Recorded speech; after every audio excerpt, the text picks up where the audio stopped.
నమస్తే, welcome to ఈ వార్త. ఇప్పుడు హెడ్లైన్స్ చూద్దాం. నేటి నుంచి కాకినాడ జిల్లాలో పర్యటించనున్న పవన్.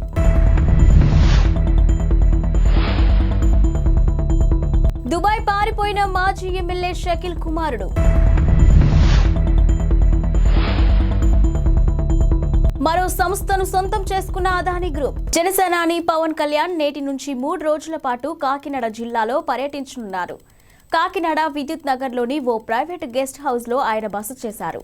ఇక ఈ రోజు కాకినాడ జిల్లాలలోని 7 నియోజకవర్గాలపై ఆయన సమీక్ష నిర్వహించనున్నారు. నియోజకవర్గాల్లో టీడీపీతో సమన్వయం చేసుకుని పనిచేసేలా దిశానిర్దేశం చేయనున్నారు. ఇక వివిధ ప్రజా సంఘాలు, డ్వాక్రా సంఘాలతో కూడా ఆయన ముఖాముఖి నిర్వహించనున్నారు. తొలి విడత వారాహి యాత్రను కూడా ఆయన కాకినాడ నుంచే ప్రారంభించడం గమనార్హం.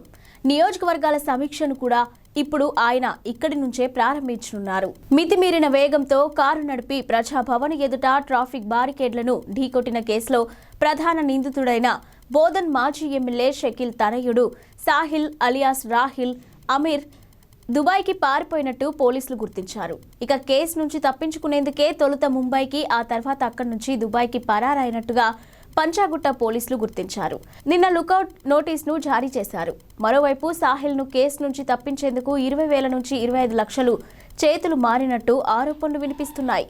ఇక శనివారం అర్ధరాత్రి ప్రమాదం జరగ్గా ఆదివారం తెల్లవారుజామున 4 వ్యక్తులు పోలీస్ స్టేషన్ కు చేరుకుని పోలీసులతో మంతనాలు జరిపినట్టు అక్కడి సీసీటీవీలో రికార్డైంది. ఈ నేపథ్యంలో ఉన్నతాధికారులు అంతర్గత విచారణకు ఆదేశించారు. కాగా కేసు నుంచి నిందితుడు సాహిల్ ను తప్పించేందుకే, మాజీ ఎమ్మెల్యే షకీల్ ను ఇరికించేందుకే ప్రయత్నం చేసిన పంచాగుట్ట స్టేషన్ హౌస్ ఆఫీసర్ ను Hyderabad police commissioner Kothakota Srinivas Reddy suspend చేశారు. భారత్ లో అదానీ గ్రూప్ అత్యంత వేగంగా విస్తరిస్తుంది.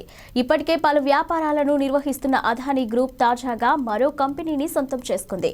హల్వాద్ ట్రాన్స్మిషన్ లిమిటెడ్ లోని 100% వాటాను కొనుగోలు చేసుకుంది. Halvad transmission limited, Adani energy solution లిమిటెడ్లను ఒప్పందాలపై సంతకాలు చేసింది. ఇక కంపెనీ టేక్ ఓవర్ కు సంబంధించిన వార్తలు బయటకు రావడంతో అదానీ ఎనర్జీ సొల్యూషన్స్ షేర్లు దాదాపు 3% పెరిగాయి. టారిఫ్ బేస్డ్ కాంపిటేటివ్ బిల్డింగ్ ప్రక్రియ ద్వారా ఇక అదానీ గ్రూప్ ఈ ప్రాజెక్టును సొంతం చేసుకుంది. సుమారు 301 కిలోమీటర్ల మేరకు ట్రాన్స్మిషన్ ప్రాజెక్టును నిర్మించేందుకు అదానీ ఎనర్జీ సొల్యూషన్స్ దాదాపు 3,000 కోట్ల రూపాయలు పెట్టుబడులు పెట్టనుంది. ఇక ఈ ప్రాజెక్టులో 765 కిలోవాట్ల హల్వాద్ స్విచ్చింగ్ స్టేషన్ నిర్మాణం కూడా ఉంటుంది. ఎంఫిల్ ప్రోగ్రాంలకు గుర్తింపు లేదని యూనివర్సిటీ గ్రాంట్స్ కమిషన్ యూజీసీ మరోసారి స్పష్టం చేసింది. వీటిల్లో చేరొద్దంటూ విద్యార్థులకు సూచించింది. కొన్ని యూనివర్సిటీలు ఇప్పటికీ ఎంఫిల్ ప్రోగ్రాంలో అడ్మిషన్లు చేపడుతున్నట్టు తమ దృష్టికి రావడంతో ఈ నోటీసులు జారీ చేశామని వెల్లడించింది. కొన్ని యూనివర్సిటీలు ఎంఫిల్ ప్రోగ్రాంలలో అడ్మిషన్లు చేపడుతున్నట్టు మా దృష్టికి వచ్చింది. ఇక ఎంఫిల్ ను ఒక డిగ్రీగా మేము గుర్తించట్లేదు. ఉన్నత విద్యా సంస్థలు ఎంఫిల్ కోర్సులు అందించకూడదని 2020 నాటికి రెగ్యులేషన్ నంబర్ 14లో స్పష్టంగా ఉంది అని యూజీసీ తన నోటీసులో పేర్కొంది. ఇక 2023-24 విద్యా సంవత్సరంలో ఎంఫిల్ అడ్మిషన్లు తక్షణం నిలిపివేయాలని యూనివర్సిటీలను కోరినట్టు వెల్లడించింది. ఇక విద్యార్థులు కూడా ఆయా ప్రోగ్రామ్స్ లో చేరొద్దని స్పష్టం చేసింది. జనవరి 22న అయోధ్య రామాలయం ప్రారంభం కాబోతున్న నేపథ్యంలో ప్రభుత్వం కీలక నిర్ణయం తీసుకుంది. అయోధ్య రైల్వే స్టేషన్ పేరును అయోధ్య ధామ్ గా మార్చింది. ఇక జనవరి 22న జరగనున్న అయోధ్య రామయ్య ప్రాణ ప్రతిష్ఠ కార్యక్రమానికి ప్రధానమంత్రి నరేంద్ర మోదీ, ఉత్తరప్రదేశ్ ముఖ్యమంత్రి యోగి ఆదిత్యనాథ్ సహా 6,000 మందికి పైగా ముఖ్య అతిథులు హాజరు కానున్నారు. ఇక ఈ నెల 30న ప్రధాని మోదీ అయోధ్యలో విమానాశ్రయాన్ని ప్రారంభిస్తారు. రోడ్ షో అనంతరం బహిరంగ సభలో మాట్లాడతారు.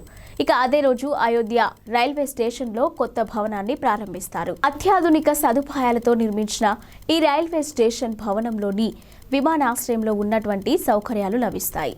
సంప్రదాయ ఆలయ ఆర్కిటెక్చర్ స్ఫూర్తితో ఈ భవనాన్ని నిర్మించారు. Hyderabad collector Anudeep, GHMC commissioner Ronald Ross Telangana హైకోర్టుకు బుధవారం క్షమాపణలు చెప్పారు. చెరువుల రక్షణకు చర్యలు తీసుకోవడం లేదంటూ దాఖలైన పిటిషన్పై విచారణలో వివరాలు సమర్పించకపోవడంతో వీరిద్దరిపై హైకోర్టు సీరియస్ అయింది. దీంతో బుధవారం వీరిద్దరూ హైకోర్టు విచారణకు హాజరై క్షమాపణలు చెప్పారు. బేషరతుగా క్షమాపణలు చెప్పడంతో తదుపరి విచారణకు హాజరు నుంచి కోర్టు మినహాయింపునిచ్చింది. మరోవైపు రంగారెడ్డి కలెక్టర్ విచారణకు హైకోర్టు విచారణకు హాజరు కాలేకపోయారు. అనివార్య కారణాల వల్ల హాజరు కాలేకపోతున్నట్లు సమాచారం ఇచ్చారు. ఇక ఈ మేరకు ఆయన అఫిడవిట్లు దాఖలు చేయగా చీఫ్ జస్టిస్ అలోక్ అరాధే ఆధ్వర్యంలోని డివిజన్ బెంచ్ అనుమతించింది. తదుపరి విచారణకు హాజరు కావాలని ఆదేశించింది. కాగా హైదరాబాద్లో చెరువుల ఆక్రమణ వ్యవహారంపై హైకోర్టులో విచారణ జరుగుతుంది. హైకోర్టు ఆదేశాల మేరకు చెరువుల ఆక్రమణల వ్యవహారంలో రంగారెడ్డి జిల్లా కలెక్టర్ ఇదివరకే కోర్టుకు నివేదిక సమర్పించారు. అయితే ఎలాంటి చర్యలు తీసుకున్నారనేది నివేదికలో చెప్పకపోవడంపై హైకోర్టు సీరియస్ అయింది. తదుపరి విచారణను వచ్చే నెల 22కు వాయిదా వేసింది. కాగా హైదరాబాద్, రంగారెడ్డి జిల్లాల్లో చెరువులు ఆక్రమణలకు గురవుతున్నాయని, వీటి రక్షణ కోసం ఎలాంటి చర్యలు తీసుకోవడం లేదంటూ గతంలో అందిన లేఖను హైకోర్టు పిల్గా స్వీకరించింది. దీనిపైనే విచారణ కొనసాగుతుంది. తమిళ సినీ పరిశ్రమలో తీవ్ర విషాదం నెలకొంది. ప్రముఖ నటుడు డిఎండికే పార్టీ అధినేత విజయకాంత్ కన్నుమూశారు. కొంతకాలంగా అనారోగ్య సమస్యలతో బాధపడుతున్న ఆయన చెన్నైలోని ఓ ఆసుపత్రిలో చికిత్స పొందుతూ తుది శ్వాస విడిచారు. ఆయన వయసు 71 సంవత్సరాలు. ఆయన మరణ వార్తతో అభిమానులు, పార్టీ కార్యకర్తలు షాక్కు గురవుతున్నారు. సినీ, రాజకీయ ప్రముఖులు ఆయన మృతి పట్ల ప్రగాఢ సంతాపాన్ని వ్యక్తం చేస్తున్నారు. కుటుంబ సభ్యులకు సానుభూతిని తెలియజేస్తున్నారు. జ్వరం, శ్వాస సంబంధిత సమస్యలు, దగ్గు తదితర సమస్యలతో గత నెలలో ఆయన ఆసుపత్రిలో చేరారు. ఇక ఆ సమయంలోనే ఆయన చనిపోయారనే వార్తలు కూడా వచ్చాయి. అయితే ఆయన కోలుకొని ఆసుపత్రి నుంచి డిశ్చార్జ్ అయ్యారు. అయితే కదల్లేని స్థితిలో చాలా బలహీనంగా కనిపించారు. తాజాగా మళ్లీ అనారోగ్య సమస్యలు తలెత్తడంతో మళ్లీ ఆసుపత్రిలో చేర్పించారు. కరోనా సోకినట్టు ఈ ఉదయం వైద్య పరీక్షల్లో నిర్ధారణ అయింది. ఆరోగ్య పరిస్థితి విషమించడంతో ఆయన్ను వెంటిలేటర్పై ఉంచి చికిత్స కొనసాగించారు. అయితే వైద్యులు చేసిన ప్రయత్నాలు ఫలించలేదు. పరిస్థితి విషమించి కన్నుమూశారు. అమెరికాలోని టెక్సాస్ రాష్ట్రంలో గల టెస్లా గీగా ఫ్యాక్టరీలోని ఓ రోబో కారణంగా సాఫ్ట్వేర్ ఇంజనీర్ ఒకరు తీవ్రంగా గాయపడినట్టు వెలుగులోకి వచ్చింది. గీగా ఫ్యాక్టరీలో ప్రమాదాలపై America occupational safety and health administration విభాగానికి చెందిన నివేదికలో ఈ విషయం బయటపడింది. 2 ఏళ్ల క్రితం ఆస్టిన్లోని టెస్లా గీగా ఫ్యాక్టరీలో ఈ ఘటన జరిగింది. అల్యూమినియం పలకలను కోసి కారు విడి భాగాలను తయారు చేసేందుకు ఈ రోబోలను వినియోగిస్తారు. ఇక ఇవి రోబోల సాఫ్ట్వేర్ను ఇంజనీర్ అప్డేట్ చేస్తున్న సమయంలో ఈ ప్రమాదం జరిగింది. సాధారణంగా ఇలాంటి సమయాల్లో రోబోలను ఇనాక్టివేట్ చేస్తారు. అయితే ఈ ఘటన జరిగిన రోజున ఓ రోబో ప్రమాదవశాత్తు యాక్టివేట్ అయింది. అప్డేట్ సమయంలో అది ఇంజనీర్ను కింద పడదోసి అదిమిపెట్టి బంధించింది. రోబోకు ఉన్న పదునైన భాగాలు బాధితుడి వీపు భాగంలో దిగబడ్డాయి. అతడి చేతికి కూడా తీవ్ర గాయమైంది. ఫ్యాక్టరీలో ఫ్లోర్ రక్తసిక్తమైంది. ఈ ప్రమాదం మినహా 2021-22లో మరే ఇతర ప్రమాదాలు జరగలేదు. అయితే ఫ్యాక్టరీలో భద్రతాపరమైన లోపాలు ఉన్నట్టు ఆ నివేదికలో వెల్లడైంది. ఇక టెక్సాస్లోని ఫ్యాక్టరీలో గతేడాది సగటున 21 మంది సిబ్బందిలో ఒకరు గాయాల పాలయ్యారని ఇంజ్యూరీ రిపోర్ట్లో తెలిసింది. ఆటోమొబైల్ రంగంలో సగటు కంటే ఇదే అధికం. ఇక ఇతర కార్యకలాపాల్లో తగినన్ని జాగ్రత్తలు లేకపోవడంతో ఉద్యోగులకు రిస్క్ ఎక్కువ అవుతుందని తెలిపారు. వచ్చే ఏడాది రష్యాలో పర్యటించాలంటూ భారత ప్రధాని మంత్రి నరేంద్ర మోదీని ఆ దేశ అధ్యక్షుడు వ్లాదిమిర్ పుతిన్ ఆహ్వానించారు. రష్యాలో మా స్నేహితుడిని చూసి సంతోషిస్తామంటూ ఆసక్తికరంగా వ్యాఖ్యానించారు. ఇక 5 రోజుల అధికారిక పర్యటనలో భాగంగా రష్యాలో ఉన్న భారత విదేశాంగ మంత్రి జయశంకర్తో భేటీ సందర్భంగా పుతిన్ ఈ వ్యాఖ్యలు చేశారు. భారత్ రష్యా మధ్య వాణిజ్య టర్నోవర్ వృద్ధి చెందుతుందని ఆయన ప్రస్తావించారు.